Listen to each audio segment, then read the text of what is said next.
Kia ora. I ngā karangatanga maha. Tēnei te mihi nunui. Kia koutou.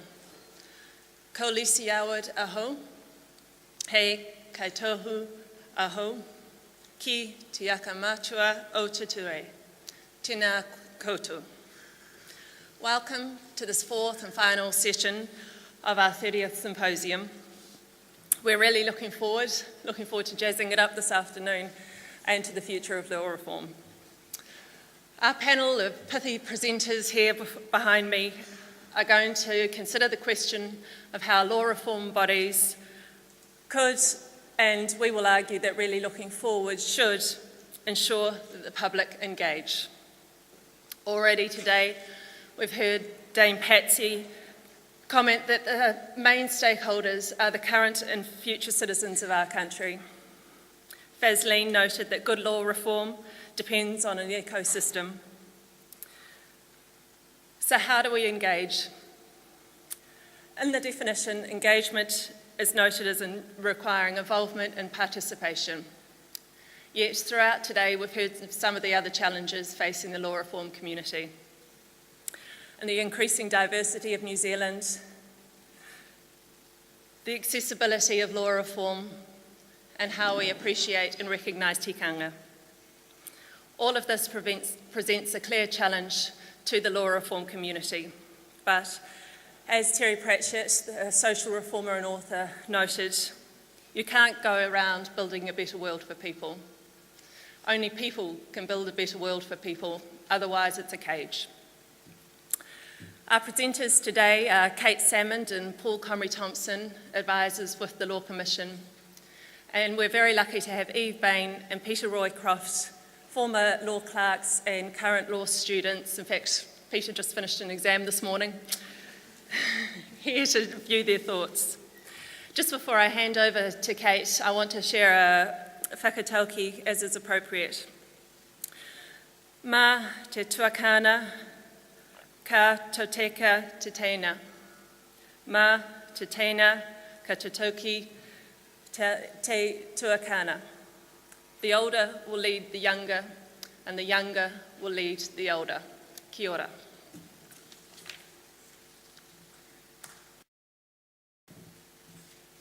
Kia ora, Lisa. So, as Lisa said, in order to encourage members of the public to engage in law reform and to make the law more accessible, law reformers like us really need to know our audience.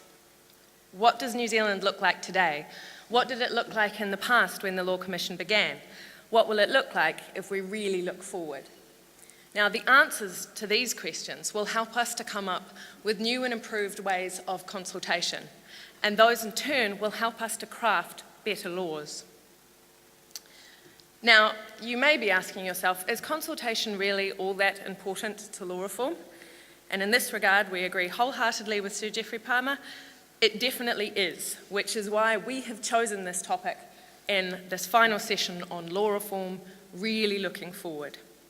So we think there are three key reasons why consultation is so very important. The first is different perspectives. Law reformers tend to be great on theory, but often engaging with people who are directly affected by a policy will give you a much better perspective of what the real world impacts of your proposals might be. The second is different skills. Law reformers, again, we tend to be great generalists, but sometimes law reform requires highly specialised skills. So there's new trends in big data and evidence-based research. This means that law reformers like us often finding ourselves trying to come up with the economic rationale for a proposal, trying to understand the psychological impact of changing a particular law, and trying to generate statistics. Now, it has definitely been my experience with law reform that at this point in time, with this type of work, two heads are always better than one. Calling in the cavalry in the form of members of this audience, experts, contractors, and even other colleagues produces a much, much better result in the end. And the third reason why consultation is so important is buy-in. And here I don't think I can say it any better than Lisa did, quoting Terry Pratchett in her introduction. Only people can build a better world for people, otherwise it is a cage. So, we think consultation, really engaging with and listening to people, is critical to top quality law reform. So, tying these ideas together, I went down to Statistics New Zealand, actually literally to look at the 1986 census, and I also got in touch with an infographics expert to design some slides to help illustrate to you how New Zealand, the face of New Zealand has changed. Now, before I start, I need to explain to you the key that you're also interested in behind me. These slides show snapshots of 3 particular years in time. 1986 is our purple year, represented here on the slide by Pac-Man, tape decks, floppy disks, giant cell phones, and if anyone here knows what I mean, the DeLorean. 2013 is our pink year. We chose this date because it's the year of our most recent census. In the picture, it's when Fitbits were rife, when virtual reality headsets start popping up, and where we all have widescreen monitors. And finally, we have our green year, which is Statistics New Zealand's predictions for 2038, when we will all be in driverless cars chatting to our artificially intelligent friends while watching out for drones. So, please keep these 3 colours in mind as I walk you through how New Zealand has been and will continue to change, and how that's going to affect consultation going forward. So first up is our general population. In 1986, when the Law Commission opened its doors, there were just over 3 million people living in New Zealand. Now, each person on this slide represents 250,000 people. So, in 2013, 4 more people, an extra million of us living in New Zealand. By 2038, we've got 5 more people again. So that's an extra 1.25 million, taking us to 5.5 million people in our country by 2038. Now, to give you a little bit of perspective, New Zealand's current growth rate is the 2nd highest in the entire OECD, just behind Luxembourg. So, as a country, we're growing, and we're growing faster than most. In very basic terms, what that means is there are more people for law reformers to take into account and to consult with, or at least to consult with representatives of. So, who are these people? It's probably worth breaking it down a little further, and one way to do this is by age. So the circles on this slide and the slides that follow represent the proportion of people that fall into each category for each year. So back in 1986, which is in the purple, New Zealand had a relatively young population. The purple parts of the circle are all down this left side. But as you can see, if you have a look, the pink and green circles are beginning to move in the other direction. But if we have a look just quickly now at the under 20 category, that used to be just over 1/3 of New Zealand's population. Now it's 27% and it's slowly decreasing. Now, even though that is less, that is still 1/4 of New Zealand's population. And these are people who often can't vote and who are often overlooked when it comes to consultation. Now, that's a significant point that my panel members will elaborate on shortly. At the other end of the spectrum, we have the over 40s.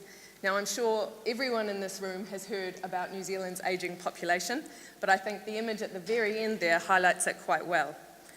In 1986, just 10% of the population were over 65, but by 2038, that will more than double to 23%.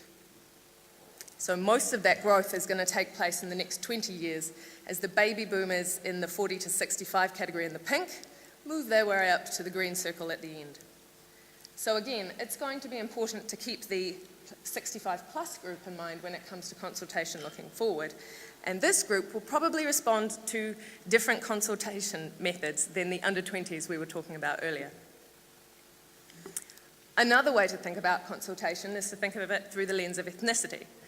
From a statistics perspective, it's notoriously hard to pin down ethnicity because people often subscribe to more than one. But basically, New Zealand has 4 major ethnic groups: European, Māori, Pacific, and Asian. Now, the main messages here are in 1986, 86% of New Zealand's population fell into the European category. By 2038, they will represent just over half the population at 56%. The Māori and Pasifika populations are steadily growing, and Māori at a slightly faster rate.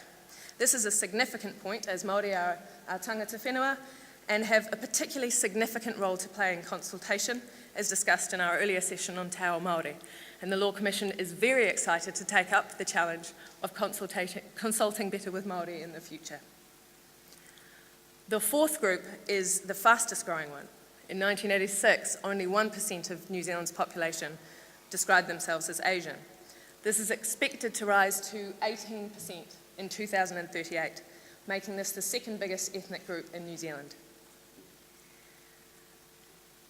Now, this slide shows ethnicity broken down by age. Now, for this, we only have data for 2013, but I think it tells a very interesting story, so I included it anyway. Each candle down the bottom there represents 2 years. So right now, the European population is 69% of New Zealand's population. The average age there is 41 years old. That is in stark contrast to the Māori and Pacific Island communities, where the average ages are 24 and 22 respectively. The Asian community sits in between with an average age of 31. Now, for consultation purposes, this is important because, as I mentioned earlier, and as my panel members will elaborate on soon, age is a highly relevant factor in determining what consultation strategies might work best. A Facebook forum or an essay competition may appeal to a 17-year-old, but a 60-year-old may prefer to provide their comments on law reform in the form of a letter, sent by email or even in the post.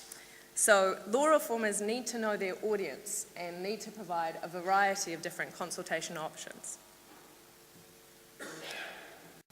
Another way of thinking about this is to think about people's birthplace. In 1986, in the purple, 85% of New Zealand's population was born here. By 2013, that had dropped to 75%. So 1 in 4 people who were living in New Zealand weren't born here. Statistics New Zealand hasn't got predictions for 2038 yet, but I can give you some idea of the current trends.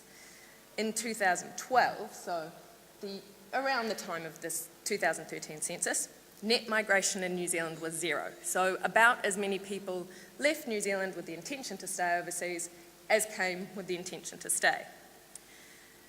Now, since that date, for the last 4 years, net migration has been on the increase. And last year it reached a record high. 70,000 more people came to New Zealand with the intention to stay than left. The long and the short of all of that is, now more than ever, New Zealand is full of people who were born or who've lived overseas. To varying degrees, these people will have experienced different ways of life and have been living under different societal structures. So to make the most of their different perspectives and their different skills and to encourage their buy-in, it is very important that law reformers consult with migrants. Now, this will require creativity because new migrants especially will be unfamiliar with New Zealand's government structures and perhaps there will be language barriers. But there are things that can be done in this regard, and this is an area where we can get help from specialists. The Law Commission is actually doing some very interesting work in this area in its current property relationships project, which Paul will talk to you a little bit more about in a minute. The final slide I want to show you relates to religion. Again, you can see there have been some dramatic changes in the New Zealand community over the last 30 years. In 1986, 71% of New Zealanders described themselves as Christian and another 11% ascribed to other religions. By 2013, however, 49% of New Zealanders described themselves as having no religion. So who knows where these particular trends will go, but the point here is simply that people's worldviews are dynamic and increasingly diverse. And again, this is important when it comes to consultation. A prime example of this is the Burials and Cremations report that the Law Commission did last year. And again, Paul will talk to you a little bit more about some of the consultation strategies we used in that project. So, in summary, New Zealand is growing and diversifying at a rapid rate. This means that any one-size-fits-most model of consultation is now in need of upgrade. Targeted consultation using an array of different techniques is the way forward. And my panel members are now going to share with you all some practical ideas of how this can be done, really looking forward.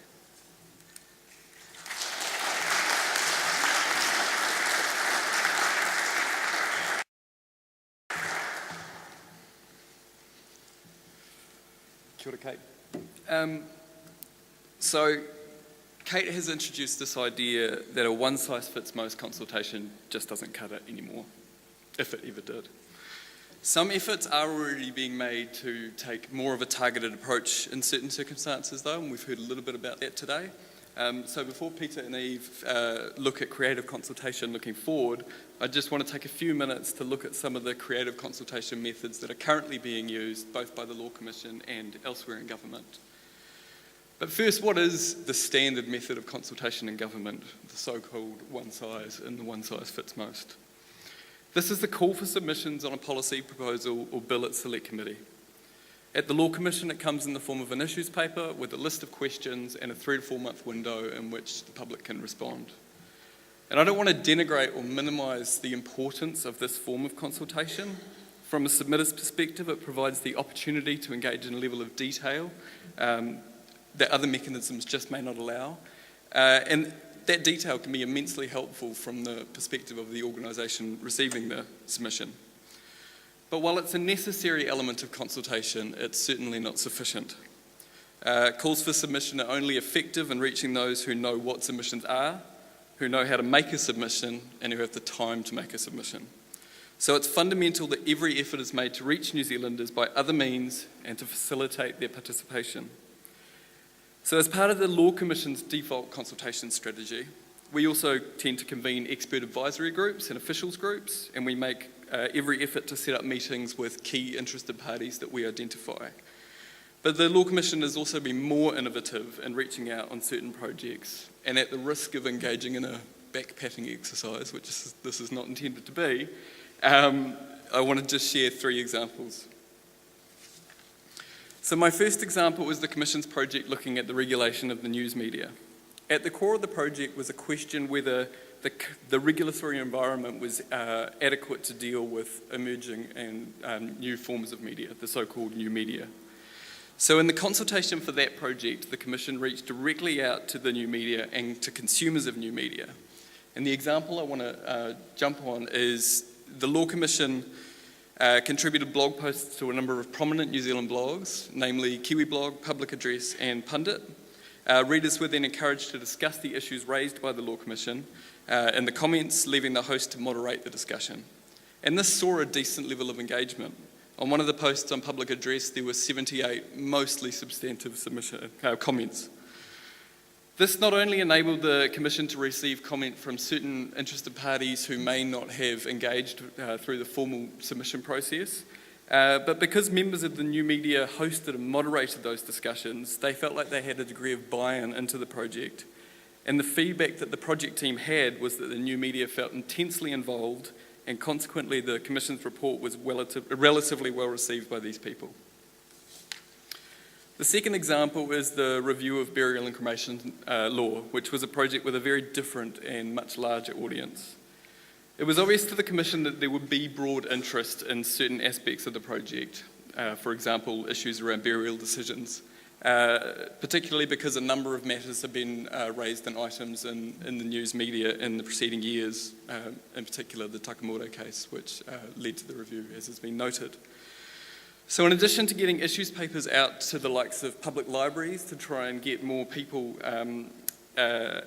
educated on the issues and targeting certain groups with a clear interest in the area, the Commission also organised a series of public meetings around New Zealand in an attempt to engage a broader audience. So as well as the major cities, this included meetings in many provincial centres, including Whangarei, Gisborne, Napier and Nelson. And these were held in community halls and marae, and the audiences ranged from anywhere from about 15 to 70 people at each meeting. From the Commission's perspective, this roadshow consultation was hugely valuable. It helped the Commission to understand the problems that the public were facing and what the public thought those problems really were. And it also was very helpful substantively when it came to forming the policy proposals in the final report. And overall, the team was left with the sense that the approach helped to get people engaged and stimulate discussion face-to-face that written submissions would not have been able to achieve. Turning to a current project, the review of the Property Relationships Act, this is another one that's likely to be of very, very broad public interest. Now, it's still in its early stages. The Commission has not yet published an issues paper and doesn't intend to until late 2017. But the project team has already made some significant efforts to reach out to certain community groups. So first, the New Zealand Asian Leaders Group has assisted the Commission in identifying a number of individuals from different communities to help facilitate discussion with those communities across the life of the project. So there have been some great ideas about publishing information in specific language newspapers, for example, the Indian Weekender, and promoting awareness of the project and inviting participation through community television and radio. And the team has also reached out to the farming community through Rural Women New Zealand and has brainstormed a number of options around consultation with the Justice and Law Reform Convener of the National Council of Women. So the team has already worked with a number of people and organisations to help the Commission reach a wide and interested audience, and of course they'll need to continue in this vein as the project progresses. So those are some interesting examples, I think, of some innovative efforts to consult by the Law Commission in the recent past. But what about elsewhere in government? In the interest of time, I just wanted to pick up on one example, and that's the efforts of the Children's Commissioner and his office to facilitate consultation and engagement with children. So it's important to consult with children for the reasons on the slide. They make up a quarter of New Zealand's population, they have no right to vote, and ultimately it is their law looking forward. And fundamentally, children and young people have unique and valid ideas and perspectives that should be taken into account by policymakers. So to illustrate this, before discussing the work of the Children's Commissioner, I want to quickly share a submission that the Law Commission received back in 2009 on its review of the sale and supply of liquor. I'm not quite sure whether Sir Geoffrey will remember this one, but it was basically one of the questions the Commission asked was whether the minimum purchase age for alcohol should be raised, and each member of a class of 11 and 12-year-olds from Mount Maunganui Intermediate School made a submission on the issue. Here's one. I think that 18-year-olds are too young to have the added responsibility of alcohol. Yet 21 is almost too old because when you turn 21, most people have a large party with alcohol. Because they haven't had this alcohol responsibility before, they start off their drinking life at their 21st, where the drinking may be uncontrolled and quite unruly. She continues, having a warm-up may be effective, kind of like getting your learner's license at 15, yet you can't drive till you are 16. This would be like not being able to drink in bars and clubs, but being able to purchase alcohol in moderation. I think this would help raise the age and add kind of a beginner's chance. Now, it's wonderfully put, but it's also quite a sophisticated point.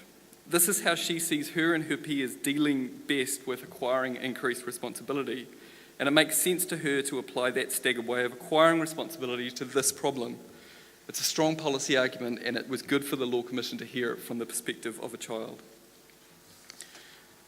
So what is the Children's Commissioner doing to facilitate consultation with children and young people?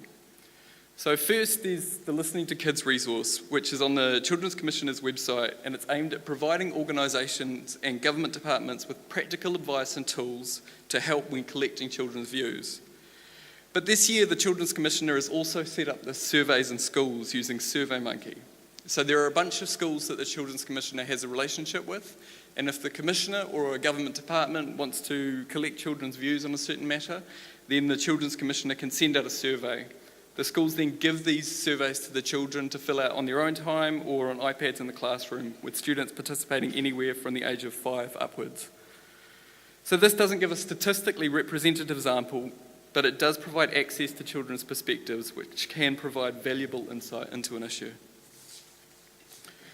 So after hearing about this, Kate and I thought it would be interesting to have a chat with some young people about how they think government should be reaching out and consulting with them. So we went out and we spoke to 16 and 17-year-olds from Queen Margaret College and Tawa College, and we think they came up with some really interesting points.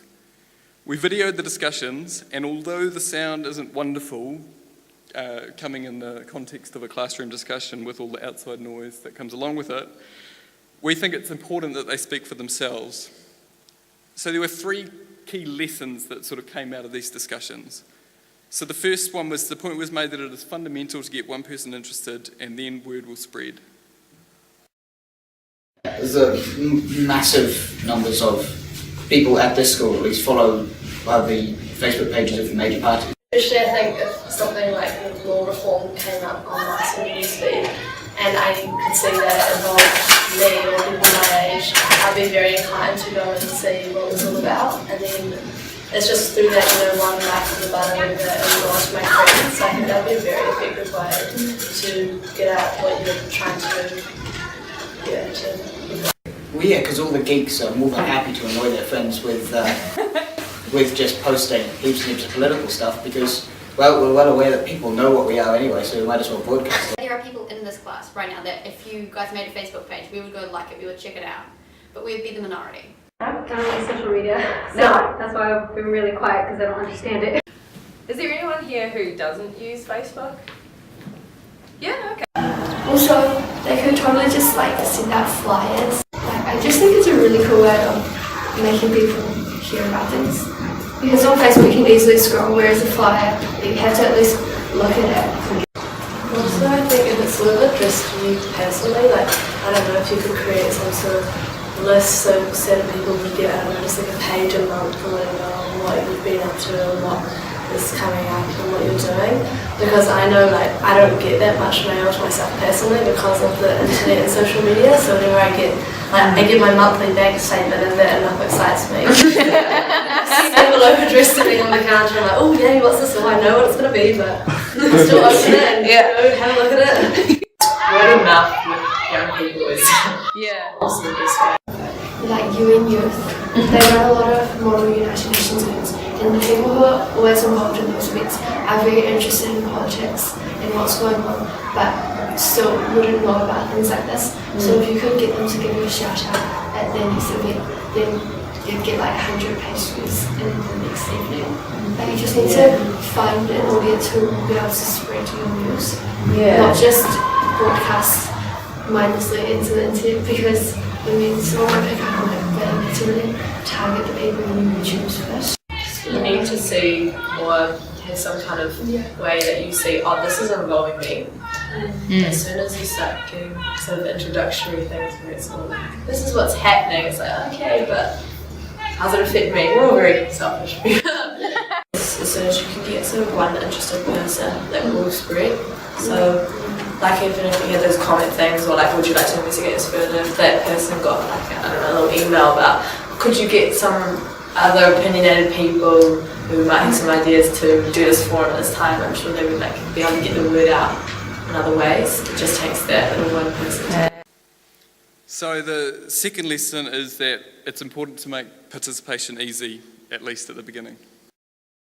I mean, we waste a lot of time on social media filling in a poll only takes 2 seconds of our day, but then that information can help you guys a lot. Some people just hate writing, or some people aren't good at writing, or some people don't want to write it down. So if you did things like the focusing groups at school, you would get people to come do it. Use social media to give us an email address to which we can send information to the Law Commission and say we want to hear your stories, put them here, go. Good to do it online because people might not necessarily feel comfortable sharing their stories, but we will tell us online, we can't see your face, and it doesn't seem as daunting. Just put a word limit on it and then people are okay, we'll have to write less than 200 words. And they won't feel bad about it. Lots of people do Facebook Live videos, so you record a video and it streams live to your audience. And then when your friend on Facebook is streaming the video live, then it notifies you and says, oh look, your friend is watching this live, do you want to come watch as well? And people can discuss in the comments. If some of the things we were being surveyed on weren't just within school and they were within, and we were given an opportunity to have a wider say in New Zealand government, I'm sure a lot of people would be interested in that. And finally, and very briefly, it's important to incentivise people's involvement. Most of the things online do tend to be quite here now before I move on, so I think if you were going to do wanting people to take away from it and how they might need to go about it slightly differently. If you force people to do it through assessments or something like that, then you can, you've got a constant supply of information. competition. I even do that with law.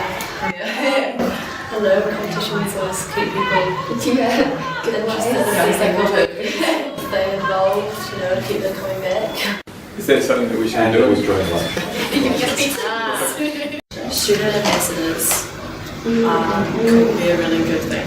So you get like a couple people from different schools and things like that who are really interested, and they will go out and set out to try and help you find people, and they'll get all they could get you to like do stuff for you, like I don't know, surveys, or if you needed any answers or written things that need to be anonymous maybe rather than talking. They can definitely get word out and then it will spread. But just don't say that it was a $30 prize, because then everyone just thinks it's a scam. Cool. So the point that Kate and I have been making here, and it's one that the students emphasised, is that this one-size-fits-most approach just doesn't cut it. It is crucial that bodies engaging in law reform think carefully and creatively about the best way to engage with different groups of people. So as I've shown, efforts are already being made in this regard, and it's certainly something that we do think about a lot at the Law Commission. But given the increasing diversity in New Zealand society that Kate has highlighted, this really is the future of consultation, and both the Law Commission and other organisations like it always need to do better. So I'll turn things over now to Pita and Eve to share their views on the why and the how of creative consultation looking forward. Thank you.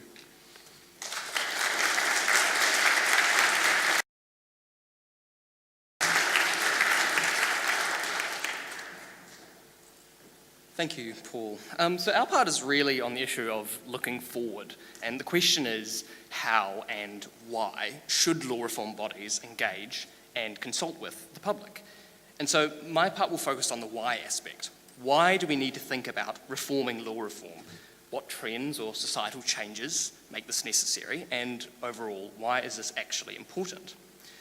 Now I have two answers to this question, none of which actually pose any concrete solutions for you at all. That's Eve's job. But they do outline a few of the most important aspects of change and reform more generally into the future. So first, reforming the way we think about and engage in law reform tomorrow is important today because youth have the highest stake in any future system. The overarching point is that looking forward requires tailoring law reform consultation to meet the needs, desires and perspectives of future New Zealand. An increase in global travel and accessibility has led to the increase in the number of young people living and working overseas, formulating unique perspectives on what the law should be. And the opportunity here is cross-border consultation and adapting to the reality that target audiences are going to be more elusive to contact. And additionally, there is the inescapable truth that generations like my own think differently and have divergent opinions, not only on what the law should be, but how we should go about reforming it, and when certain types of consultation methods are appropriate. So my first point in a nutshell is really people's thoughts, beliefs, and aspirations, expectations, and experiences and their outlooks change as society moves ahead. And that's something that bodies like the Law Commission and other law reform bodies need to actually think about. Second, and most importantly for my part, thinking about the future and general trends, there isn't and there never will be a standardised way of imparting and receiving information. And especially since the advent of personal technologies, there's been exponential growth in the forms and modes of communication that people use, moving from printed materials to radio, to mass internet use via computers, to Twitter, and most recently, virtual reality headsets and Google Glasses, which for the other generations are essentially phones for your face, is what we've been asked to inform you. But this doesn't mean traditional methods are redundant. Discoveries of new forms of communication doesn't necessarily entail replacement of old forms, merely possible alternatives. And the real issue here is what you see on the slide, and it is the relative decline in push communications and the rise in pull communications. Push communication, represented by the loudspeaker and the brand symbol, is broadcast en masse from a source to general audiences, for example, public lectures or meetings, television, radio, post, and even email.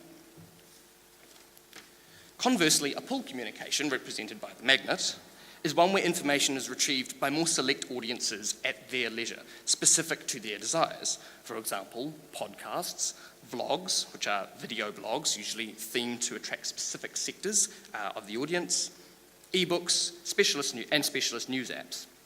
And I think the best way to think about pull communications is sort of as a repository where the audience can pick and choose what they want and when they want it. And that is another challenge that faces law reform bodies going into the future. Finally, there are also types of communications that fall both within the push bracket and the pull bracket. For example, while a Facebook user will be subject to broadcast news stories and advertisements like a television user, that is, push communications, this requires the user to opt in by either liking the page or electronically befriending someone else by pulling that information to them in the first place.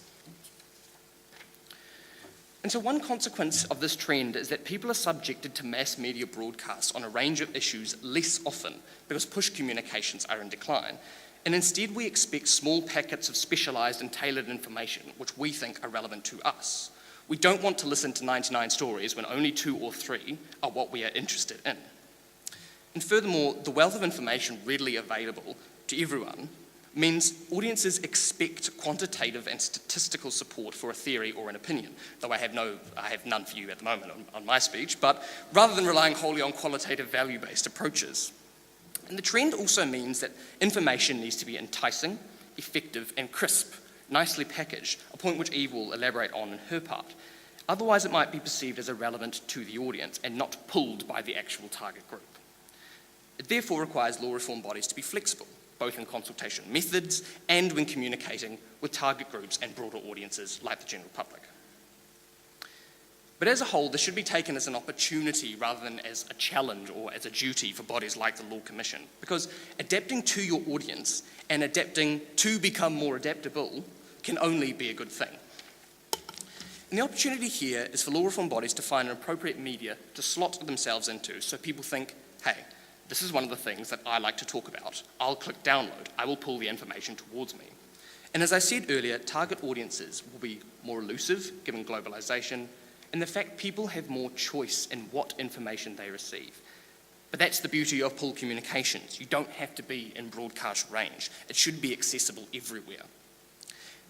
And so, in sum, there are 2 broad trends that are relevant to answering the why we should be looking forward in terms of law reform in the future. First, today's youth are tomorrow's empowered citizens who will have vastly different ways of thinking about the law. And second, the trends in communication change with a particular focus, like I said, on the decline in push communications and the rise in pull communications is very relevant for law reform bodies. And so now that I've sort of briefly laid before you the broader philosophical foundations of communication technology and law reform going ahead into the future, Eve will continue by focusing on how consultation in the law reform community could move forward.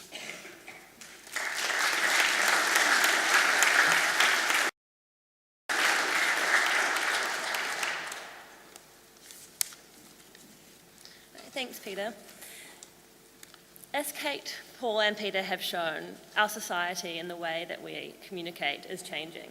So in my brief contribution and the final part of today's symposium, in this discussion of reforming law reform, I would like to offer just a few concrete examples of how law reform bodies can best leverage these trends and these changes in order to effectively engage with different groups of people and more of them, especially young people. We know firsthand that social media has dramatically changed the way in which we receive and impart information and also relate to those who govern us.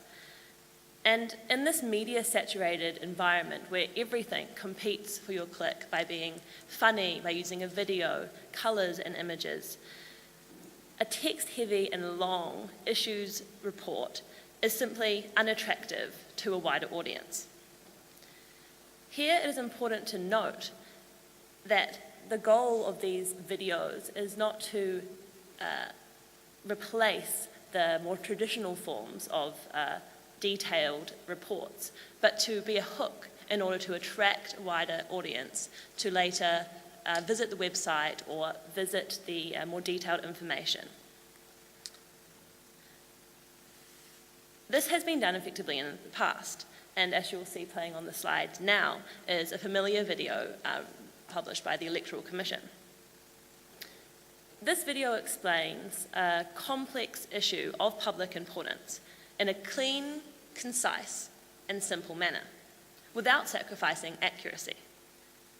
Thus, one concrete solution in order to more effectively communicate and engage with more people is to make visual executive summaries or other sorts of visual media simply a standard part of engaging with the wider audience and through social media.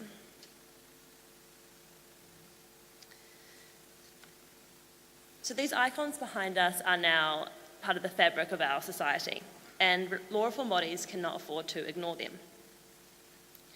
But it is equally important that law reform bodies are discerning in how they use their chosen platforms, rather than simply using social media for the sake of it. The United Nations, for example, is very active on the photo sharing applications such as Instagram and Snapchat, but these are not necessarily appropriate for law reform bodies such as the Law Commission. However, using Facebook or YouTube in order to communicate those visual executive summaries could be an extremely effective way to reach out to a wider group of people. Use of these networks, such as Facebook, Twitter, and also YouTube, which are also integrated, is cost-effective and cross-cutting as well as cross-border, and allows a huge number of people to directly engage and submit their views on a project. But another benefit of social media is the sheer amount of information which is available on these platforms, the data that we can access through them. These platforms are a window into popular opinion, and the ability to track current opinions and thoughts on current issues through trending and hashtags allows us to observe this ecosystem and see where current opinion is at a given moment. News websites are already making great use of Facebook to this very end. And the picture behind me shows a recent question asked about an issue relating to government funding. This poll on Facebook got over 5,000 responses in a matter of hours.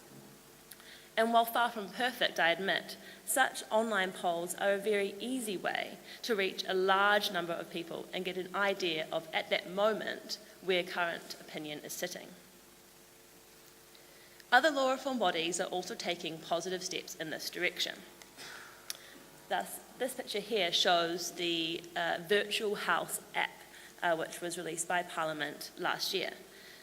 Its clean and simple design is effective and also very important in making Parliament more accessible.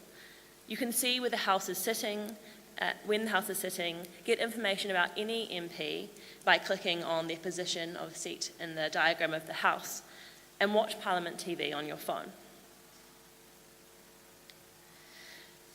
However, creating an app or a Facebook account is not the whole answer, and I would hate for that to be the takeaway message today. Technology complements the more traditional and face-to-face means of engagement and consultation, and there is a lot more that law reform bodies can do in terms of this old-school approach.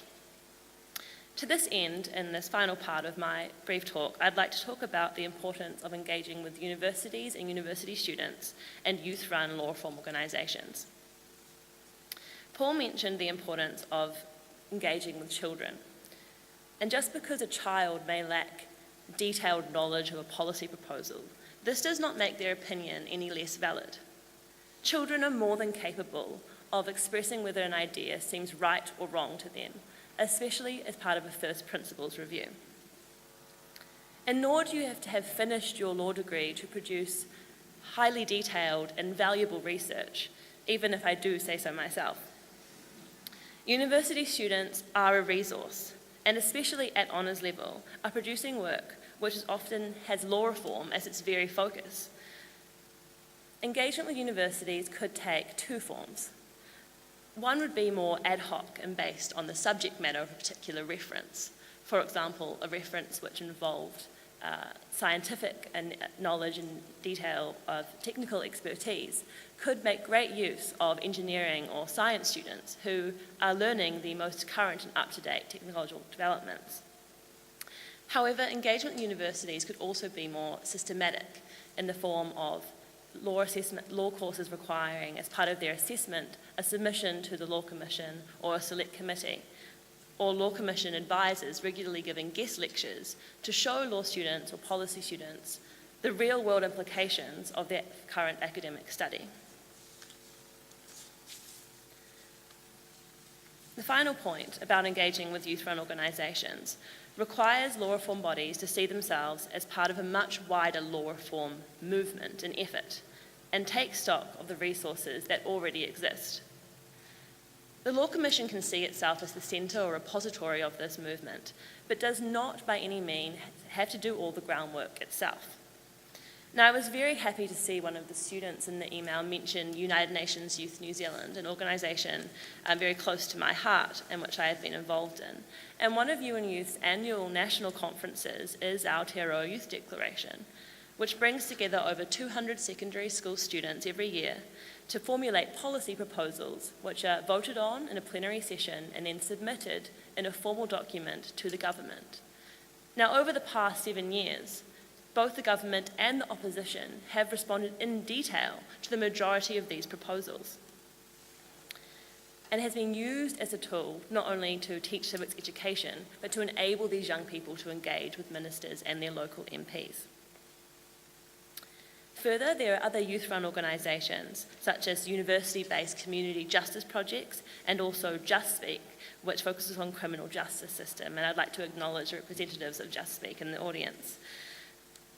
The existence of these groups and the many more others illustrate the energy for law reform which already exists among young people, to which I have witnessed firsthand. So, to conclude, as part of really looking forward for law reform, Law Commission and other law reform bodies should also look around to see the energy and interest which exists among the resources around them. Thank you.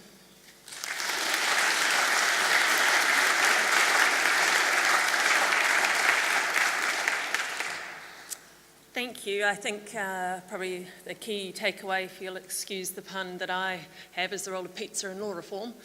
As part of that, I want to thank Duke Nguyen and Louise Norton from the Law Commission who helped, Catherine Greenbrook from Rogue Penguin who did those amazing graphics that Kate was using, and of course the students from Tau College and Queen Margaret College who gave their time so graciously.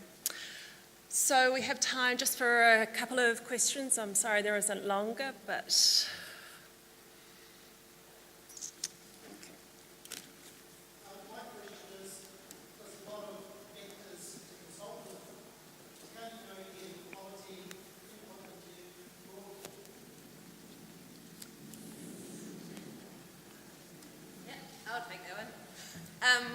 You will have to sift through some stuff, but that's an important part of consultation. You need to take a lot of different people's views and perspectives into account and formulating your own one.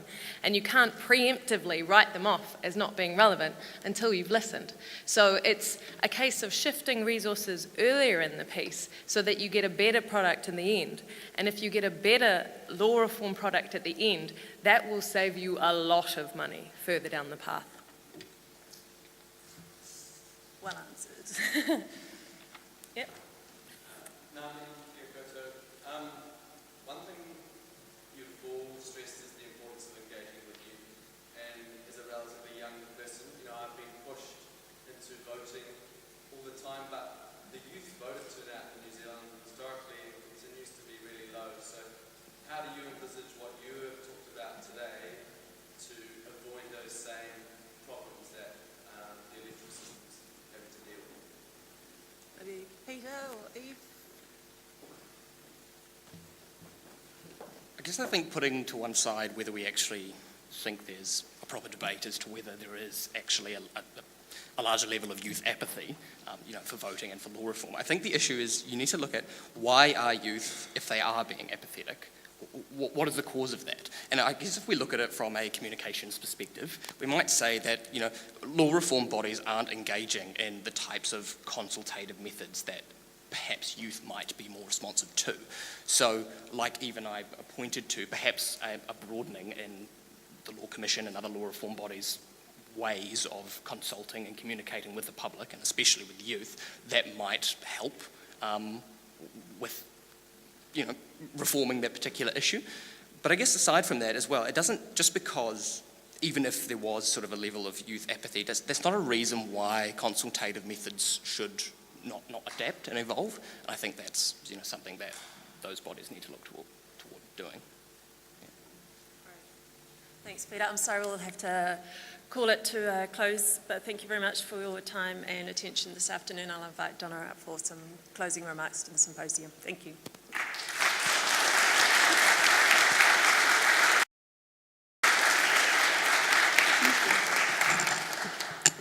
Tēnā koutou katoa. As the youngest commissioner, I use that term in a sense of service rather than chronological age. It falls to me to take the graveyard shift, and as a former academic who would be teaching 500 students at this time 5 months ago, pretty good at judging the sense of fatigue in the room. Having said that, it's been a remarkably, while long, incredibly rich day.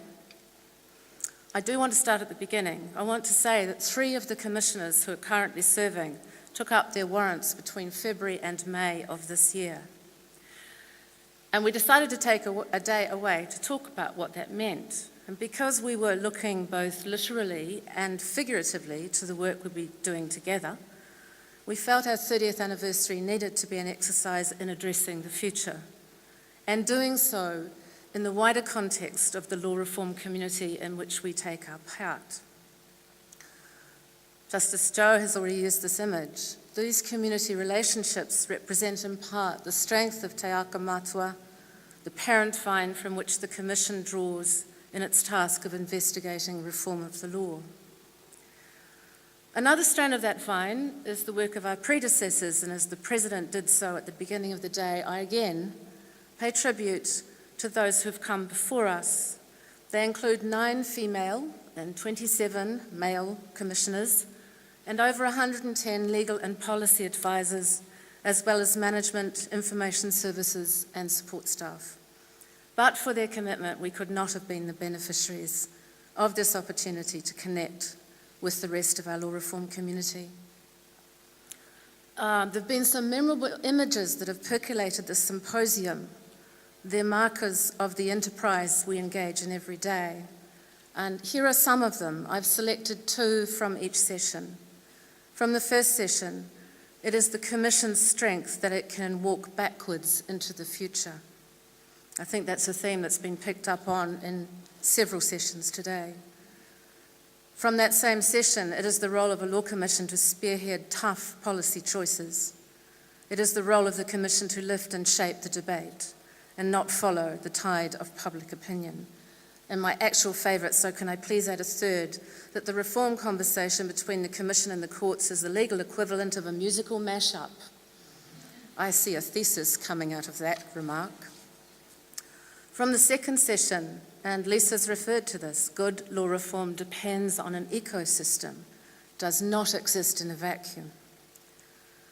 A robust evidence base is a key ingredient of the reform process, and that access to law reform is a fundamental arm of access to justice. From our Māori session, the Commission must search for the sweet spot between the bureaucracy and the ivory tower. The Commission needs to be careful, deliberate, grounded, but prepared to take risks to achieve great good. You can see I don't only give great lectures, I take great notes on the fly. These were the words. As for session 4, I'm really looking forward. Fiona, had she been able to stay for her whole session, intended, as Una said, to use the Bowie quote, "The future belongs to those who can hear it coming." It so fits this session. As Lisa said, the older will lead the younger will lead the elder. I say no more about what you've just witnessed, except to comment that I was intrigued by the slightly retro feel of the concept of snail mail coming back into the consultative process. What we've heard today, we will continue to pay attention to, close attention, in our stewardship of Te Aka Matua. I am comforted to be able to say to you that many of those words and phrases that have been mentioned today have already been words and phrases said in our own house, perhaps in slightly different ways, in the 4.5 months that I've been there. Today will resonate with us for some time, as all good celebrations do. We have been challenged, as we expected and hope to be, by some of the goals we will need to set for ourselves. In planning for this day, we were conscious we could not invite everyone who might have an interest in our work and in our place in the law reform community. We therefore chose to make a record of this day so it might be shared more widely. And I want to give thanks, therefore, to the New Zealand Law Foundation for partnering with us to ensure that that video record will be curated and placed on YouTube for downloading. There will be links from the Law Commission's website to the session files. We also acknowledge the Foundation's support for the travel to this house of some of our presenters. So on behalf of Te Akamatu o Te Ture and its whānau, thank you to all of you who have spoken, listened, or contributed in some other way. E waka e ke noa, mā te wā, tēnā tātou katoa. Thank you.